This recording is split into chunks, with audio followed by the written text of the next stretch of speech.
জামাত এবং বিএনপির মধ্যে দূরত্ব সৃষ্টি করার জন্য ১/১১ এর যে কারিগর ছিল সেই কারিগররা এখন খুবই দারুণভাবে কাজ করতেছে। তারা চায় যে বাংলাদেশের স্বাধীনতা, সার্বভৌমত্ব, আঞ্চলিক অখণ্ডতার যে বিষয়গুলো সেগুলো যেন ধ্বংসস্তূপে পরিণত হয়। এই বিষয়টার পেছনে সবচেয়ে বেশি কাজ করছে ভারত এবং ভারতীয় গোয়েন্দা সংস্থা র সহ ভারতের যে সফট পাওয়ারগুলো রয়েছে তারা, কারণ তারা বাংলাদেশ স্থিতিশীল থাকুক এটা কোনোভাবে চায় না। ৫ই আগস্টের পর থেকে আওয়ামী লীগ বাংলাদেশের রাজনীতিতে একটা অপ্রাসঙ্গিক হিসেবে প্রতিষ্ঠিত হয়ে গেছে। আগামী ২০-৩০ বছর আওয়ামী লীগের কোনো প্রাসঙ্গিকতা থাকবে না। এখন যেই প্রধান দুটো দল জামাত এবং বিএনপি রয়েছে, সেই দুটো দলের মধ্যে যদি স্থিতিশীলতা নষ্ট করা যায়, তাদের যে ঐক্য রয়েছে বা ঐক্য ছিল বিগত বছরগুলোতে, আমরা দেখেছিলাম ২০০১ সালে জামাত এবং বিএনপি জোট সরকার গঠন করেছিল এবং ২০১৮ সাল পর্যন্ত তাদের জোট সরকারের ২০১৮ সাল পর্যন্ত তাদের যে ঐক্যতা বা একসাথে কাজ করার বা জোট গঠন করার পরে যে অবস্থা, সে অবস্থাটা বিরাজ করেছিল। কিন্তু ২০১৮ সালে নির্বাচনের আগে বা পরে এই সময়টুকু থেকে জামাতের সাথে বিএনপির একটা দূরত্ব খুব দারুণভাবে স্পষ্ট হয়েছিল। সেই দূরত্বটা এখন দিনে দিনে আরও চরম আকার অবস্থা ধারণ করেছে।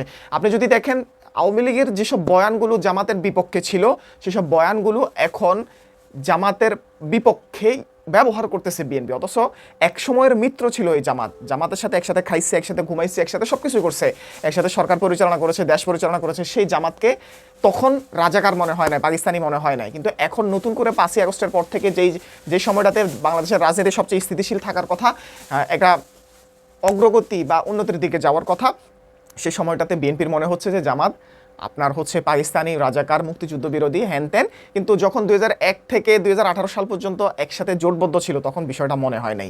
এটা আমাদের জন্য দুঃখজনক। কেন? কারণ বিএনপি এই জিনিসটা বুঝতে পারতেছে না। বিএনপির যে ইন্টেলেকচুয়াল যে ব্যাপারটা, এই ইন্টেলেকচুয়ালের ব্যাপারটা বিএনপির নেতাকর্মীদের মধ্যে কম আছে। তারা বিষয়গুলো বুঝতে পারতেছে না। ১/১১ করে গুটো করে যেভাবে হাসিনাকে ক্ষমতায় আনা হয়েছিল, দেশটাকে ১৭ বছর একটা কারাগার, মানে কি দেশটাকে একটা ধ্বংসস্তূপে পরিণত করা, কারাগারে পরিণত করা, গুম খুন, হত্যা, নির্যাতন, এগুলোর স্বর্গরাজ্য বানিয়ে ফেলার যে বিষয়গুলো, এই বিষয়গুলোতে বিএনপির যথেষ্ট পরিমাণে ব্যর্থতা ছিল।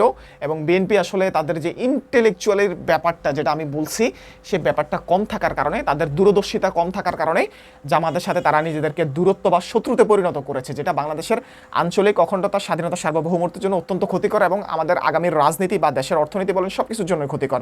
এখন ভারতের যেসব লোক বা ভারতের যেসব সফট পাওয়ার বাম গণনার লোকেরা, এরা জামাত এবং বিএনপির মধ্যে দূরত্ব সৃষ্টি করতে পারলেই তারা তাদের ফায়দা হাসিল হবে। কারণ ভারত তাদেরকে টাকা পয়সা যা যা দরকার সেগুলো দিয়ে এগুলো করাচ্ছে। কিন্তু এখন এই দুটো দলকে জিনিসটা বুঝতে হবে যে আপনারা দেশটাকে কোথায় নিয়ে যাবেন বা কী করবেন, এটা আপনাদের নিজেদের মধ্যে সিদ্ধান্ত হতে হবে। কিন্তু ভারত আপনাদেরকে যদি সিদ্ধান্ত চাপিয়ে দেয়, তারা যদি আপনাদেরকে ভরসা দেয়, আমরা আপনাদেরকে ক্ষমতায় নিয়ে যাব, দেশের কর্তৃত্বে নিয়ে যাব, দেশ পরিচালনা করার জন্য নিয়ে যাবো, আপনারা এভাবে করেন, এভাবে করেন না, ওর সাথে জোট বাঁধেন, ওকে দূরে রাখেন, এই বিষয়গুলো যদি বিএনপি এবং জামাত তারা বুঝতে না পারে, এই ষড়যন্ত্র যদি বুঝতে না পারে, তাহলে আমাদের দেশের স্বাধীনতা, সার্বভৌমত্ব, আঞ্চলিক অখণ্ডতা আবারও বিপদে পড়তে যাচ্ছে। আমাদের দেশটা আবারও একটা হায়না বা দানবের কোনো হাতে পড়তে যাচ্ছে, যেটা আমাদের জন্য ক্ষতিকর হবে এবং দেশ অগ্রগতির যে বিষয়টা, সেটা কিন্তু প্রচুর পরিমাণে মানে সামগ্রিকভাবে ব্যাহত হবে, যেটা আমাদের প্রত্যেকটা মানুষ ইন্ডিভিজুয়ালি এটা ক্ষতির সম্মুখীন হবে, দেশ ক্ষতির সম্মুখীন হবে।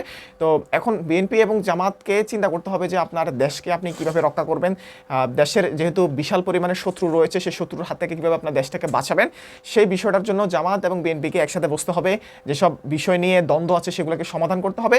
ভারতীয় কুটচালে পা দেওয়া যাবে না। আর ভারতের আধিপত্যের শিকার হয়ে যদি আপনি আপনার ভারতীয় যে ট্যাবলেট, সেই ট্যাবলেট খেয়ে যদি আপনি দেশকে পরিচালনা করতে যান, তাহলে আপনি কিন্তু বারবার ব্যর্থ হবেন এবং দেশ অস্থিতিশীলতার দিকেই যাবে।